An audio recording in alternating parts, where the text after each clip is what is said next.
제5차 국토종합계획 제1편 제2장 국토의 여건과 전망 부분입니다. 국토의 현황, 지리적 여건과 자연환경, 이건 뭐 다 책에 나오는 부분들이죠.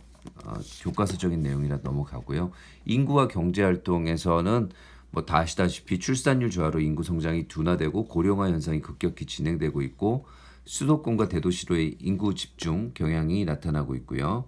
경제 성장률이 2~3%의 낮은 저성장세를 보이고 있다. 이런 내용이 나오고 있습니다. 자, 그 다음 쪽으로 넘어가서 국토 이용과 기반 시설, 그래서 공장 용지와 대지는 계속 증가하는데 전답은 감소 추세다.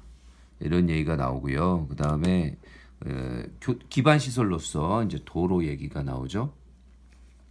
도로는 어느 정도 지금 IC의 30분 이내 접근 가능 면적이 70%로 확대되는 등 좀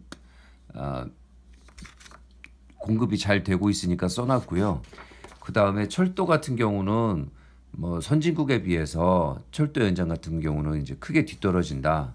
항만 시설, 공항 시설, 상수도, 하수도 이런 부분들이 이제 그 다음에 나오고 있습니다. 삶의 질 체감 수준인데요. 이걸 보면 2017년 기준으로 우리나라는 OECD에서 환경, 건강, 삶의 만족도, 일과 삶균형, 커뮤니티 등이 평균 하회입니다. 그래서 Better Life Index는 29위밖에 안 되고요. 37개국 중에서 삶의 만족도 5.9점, 전체적인 삶의 점수는 3.8점으로 30위를 기록하고 있습니다. 그래서 OECD 평균을 상회하는 또 그런 부분도 있는데요. 안전교육, 기술 요 세 가지는 또 OECD 평균보다 높게 나오고 있습니다. 그 다음에 국토교통부가 주거 실태 조사를 한 것을 보면 의료, 교육, 녹지, 문화시설 등 주거 환경 요소에 대해서 국내 시도 지역 간의 체감 격차가 심각하다고 합니다. 가장 격차가 높은 부분은 의료이고, 교육, 대기오염, 녹지, 문화시설 등 순으로 체감 차별 격차가 보여지고 있다고 합니다. 치안에 대한 불만족 비율이 격차가 14배로 상대적으로 낮은 수준이고요. 이 그래프 보시면은 이런 내용들이 요약돼서 나오고, 또 국토교통부에서 조사한 내용은 여기서 격차가 이렇게 순서대로 나와 있습니다. 여건 변화 전망이 2번이네요. 그래서 인구 감소와 구조 변화로 국토 정책 방향의 전환 불가피 이렇게 나오고 있죠. 그래서 지금 도시화가 진행되니까 인구가 주는 와중에서 인구 감소 예상 지역은 81%, 인구 증가 예상 지역은 18%로 전망이 되고 있고요. 생산 가능 인구도 줄어들지만 고령자 비율이 증가하는 인구 구조 변화가 있어서 국토 정책 목표와 전략 우선 순위의 변화가 초래된다. 지금 이 보고서 전체에 핵심되는 문제의식과 해법이 바로 이 부분 아닌가 싶습니다.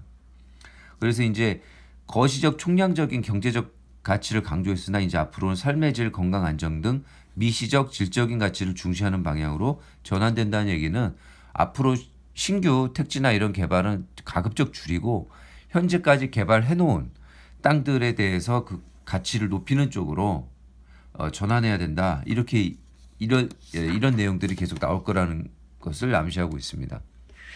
경제 성장 잠재력 둔화와 양극화 노후화 이렇게 나오고 있는데, 그 다음이 이제 소득과 자산의 양극화가 커지면서 세대 간, 계층 간 양극화 등이 사회 문제로 확대되고 공정에 대한 요구가 증대될 거다. 이제 그 다음 얘기가 나오죠. 앞에서 하나만 더 말씀드리자면, 저성장 경제 기조가 가고 있는데 잠재 GDP 성장률도 계속 낮아지는데요.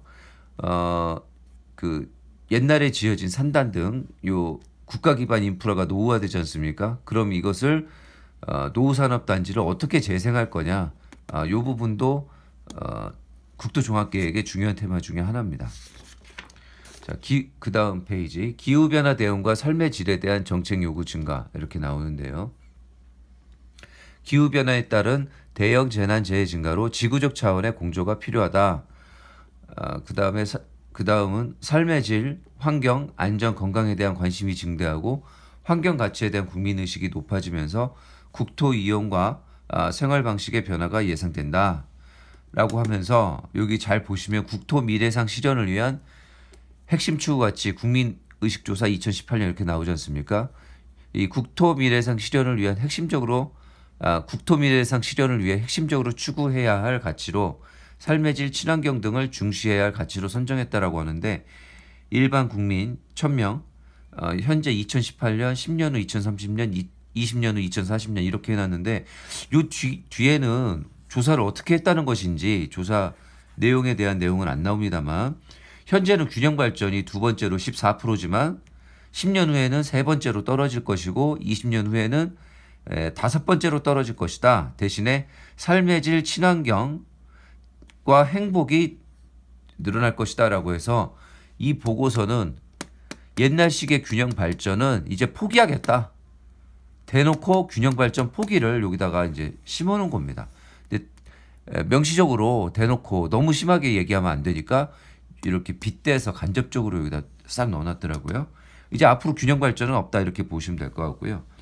4차 산업혁명 시대에 적합한 혁신적 생활공간 조성과 국토관리 이렇게 나오고 있는데 이 얘기는 사실은 국토교통부에서 할 말인지는 잘 모르겠지만 정말 요새는 국토종합계획이 관련된 모든 정책을 짬뽕해놨기 때문에 국토교통부가 좀 월권이 아닌가 이런 생각이 들긴 합니다.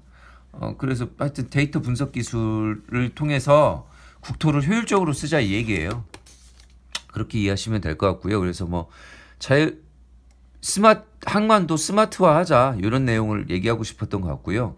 새로운 정책 수요와 기술 결합해서 혁신적 국토이용 방식을 확산하겠다 라는 거죠. 그래서 결국 스마트 기술 활용하고 같은 얘기고 남북 교류 협력 확대와 국가 간 주도권 확보 경쟁 심화라는 내용으로 신북방 신남박 정책을 지속적으로 추진하겠다. 그다음에 남북한 교류 협력을 확대하겠다. 뭐 이런 외교적인 얘기까지 이제 다 들어가고 있습니다. 그다음에 분권화와 참여학대를 통한 새로운 국토정책 거버넌스 요구는 뭐 일방적으로 정하는 게 아니라 각 지역들 사이에 협약을 세우고 협약을 체결하고 그 협약에 따라서 국가와 지방자치단체, 그 다음에 국가와 복수의 지방자치단체 또는 복수의 지방자치단체 간의 공동사업을 많이 추진하겠다 이런 내용이라고 생각하시면 되겠습니다. 주민참여 얘기는 글쎄요 그냥 해본 얘기 같아요. 예, 언제는 뭐 주민참여가 많이 됐나요 우리나라가? 자, 3. 국토의 문제와 과제. 국토균형 발전 정책 성과에 대한 체감 저조 이렇게 나오죠. 여기서 말하는 국토균형 발전 정책은 아까 말했던 균형 발전하고 좀 다른 뉘앙스더라고요. 어떤 뉘앙스냐면 그동안 추진해온 국가균형 발전 정책의 정책 성과를 높여야 된다. 그래서 세종시와 혁신도시가 아직 생활 만족도가 저조하니까 여기 좀 올려주자. 이 얘기지 일반 면 단위까지 올려주자는 얘기는 전혀 아니고요. 그 다음에 인구 감소 저성장에 대한 국토정책 차원의 대응 방안 필요. 여기가 이제 별표입니다. 왜냐하면 여기가 핵심이거든요. 농어촌 및 지방 중소도시의 인구 감소와 고령화가 현저하게 진행되고 있어서 지속 가능한 국토 공간 관리를 위해서 새로운 전략을 마련해야 된다. 고령자 1인 가구, 다문화 가구 등 다양한 대상을 고려한 사회 통합형 국토정책 추진 전략 마련이 필요하다라고 하면서 이게 지금 핵심입니다. 이 균형 발전 여기는